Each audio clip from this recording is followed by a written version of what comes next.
اقوام متحدہ کے جنیوا میں واقع دفتر کے باہر سکھ، کشمیری اور پاکستانی کمیونٹی کی جانب سے احتجاجی مظاہرہ کیا گیا۔ سوئٹزرلینڈ کی فضائیں کشمیر بنے گا پاکستان اور پنجاب بنے گا خالصتان کے نعروں سے گونج اٹھیں۔ تفصیلات تنویر ارشاد کی اس رپورٹ میں۔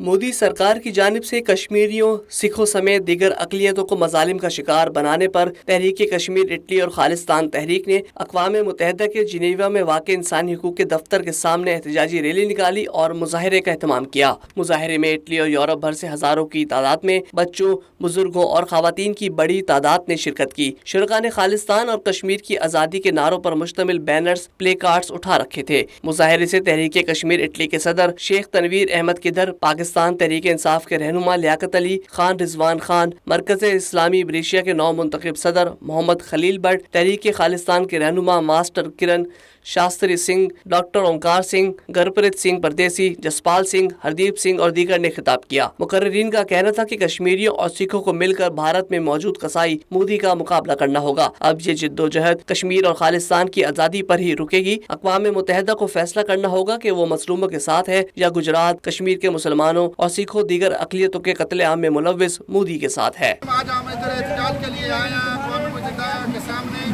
اور ہم انڈیا کو یہ میسج دینا چاہتے ہیں کہ یہ اس کی غلط فہمی ہے کہ یہ جو فیصلے کیے ہیں وہ جو کشمیریوں کے جو حقوق ضبط کیے ہیں وہ اس کو ہم جانے دیں گے۔ ہم آخری وقت تک ہم لڑیں گے اور یہ ثابت کرانا چاہتے ہیں کہ ہم آخری سانس تک کشمیریوں کے ساتھ ہیں۔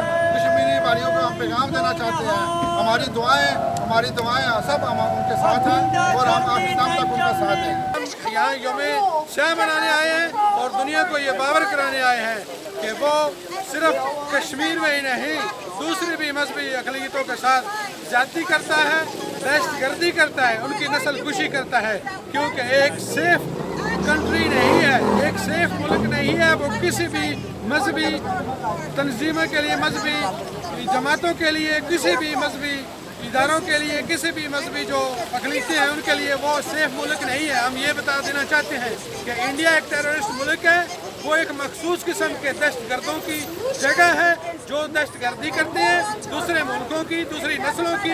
اگر ہندو ہو تو ٹھیک ہے، کوئی بھی اور مذہبی اقلیت وہاں سیف نہیں ہے۔ مقررین کا مزید کہنا تھا کہ ہم اس تحریک کو مل کر منطقی انجام پر پہنچانا ہوگا۔ اقوام متحدہ نے دیر کی تو دنیا ایٹمی جنگ جیسی ہولناک تباہی سے دوچار ہو سکتی ہے۔ کشمیر میں نہتے معصوم لوگوں کا قتل عام کیا جا رہا ہے، اور اگر اب بھی عالمی طاقتیں خاموش رہیں تو 1984 کے گولڈن ٹیمپل کے سانحے سے بڑا سانحہ رونما ہو سکتا ہے۔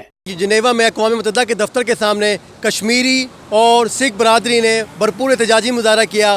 کشمیر اور خالصتان کی آزادی کے لیے بہت بڑا مظاہرہ ہوا اور اقوام عالم سے مطالبہ کیا گیا کہ وہ کشمیریوں پر اور سکھوں پر ہونے والے مظالم کا اور انڈیا میں مناٹی کے ساتھ روا رکھے جانے والے سلوک کا نوٹس لیں اور مودی سرکار کو لگام دیں۔ Tanveer Irshad, voice of South Asia, Geneva, Switzerland.